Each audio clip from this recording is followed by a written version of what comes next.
Got my eyes straight ahead, got my head in the game. With the red light on, I'm just waiting for the change. Keep my head down low.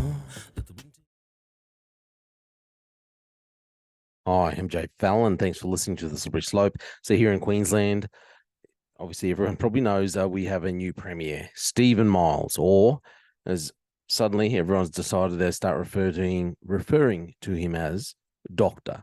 Miles. He's taken over from Palaszczuk. There's a few concerns about him, I've got to say. Even there's one article coming out about him that some political opponents have portrayed the new premier as being utterly owned by backroom interests after the influential United Workers Union struck a deal to deliver Miles the numbers.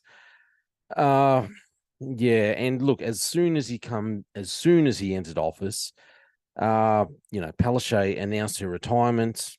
By Tuesday, Miles had secured a large majority in the Labor caucus and became the premier in waiting. As soon as he came into office, one of the first things he did was announce a 75% emissions cut as he obviously took over here in Queensland. So when was this? Just last week, I believe it was. Must have been. It's when he started in the job. He will increase Queensland's climate change targets, vowing to slash emissions by 75% by 2035 as part of a fresh approach.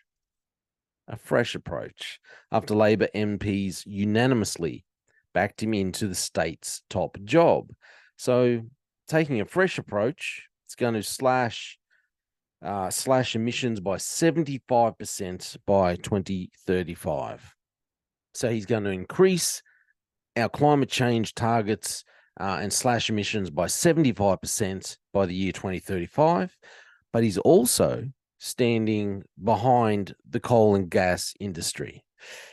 I think someone might be telling porcupines somewhere in there.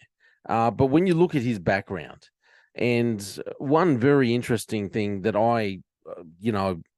I'd never known really about him. Obviously, when he was, he really came into the spotlight a couple of years ago when we had the pandemic, and Queensland had extremely tight border controls in place. And we were forcing everyone to get that jab into you because you'll be better off.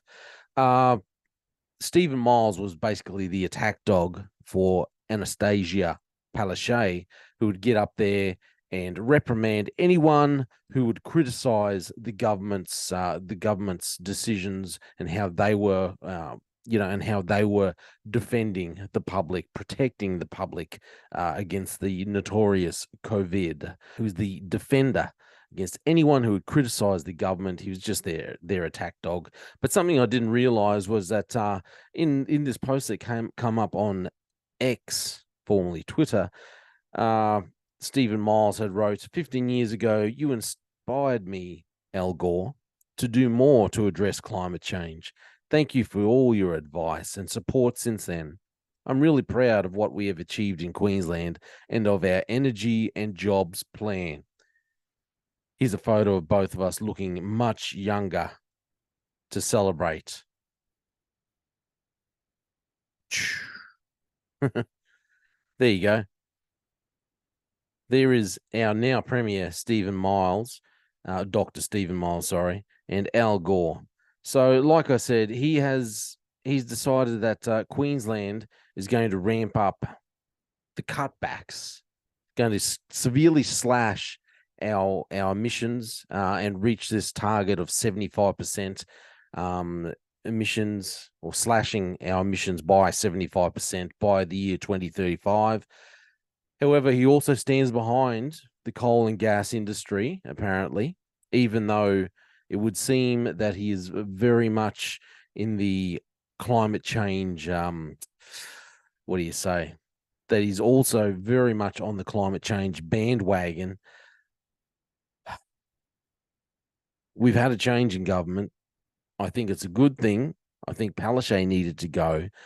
Not so convinced that Stephen Miles was the answer. I think he might be putting us on a track where we're buying into this climate change propaganda even more.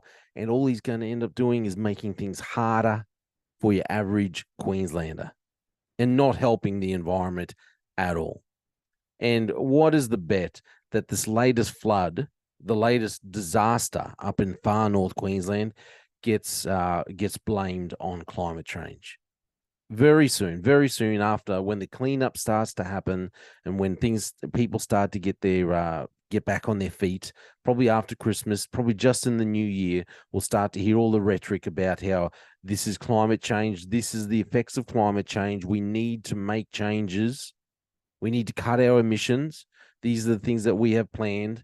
And he'll be spruiking his meeting with Al Gore, reminding us all of our climate change, our need to follow the fearless Al Gore, with all the things that never actually took place, all the predictions that he made that never actually took place, never actually happened.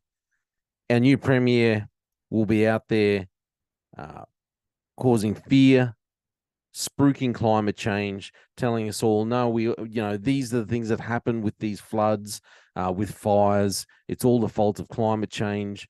We need to cut our emissions, slash our emissions. And even though he does stand behind coal and gas, well, to prevent these things, we need to make further changes. Maybe I don't stand behind coal and gas industry as much as I said I would. I think Queensland is in for some serious changes, and thanks to our new premier. Anyway, we'll see how it goes.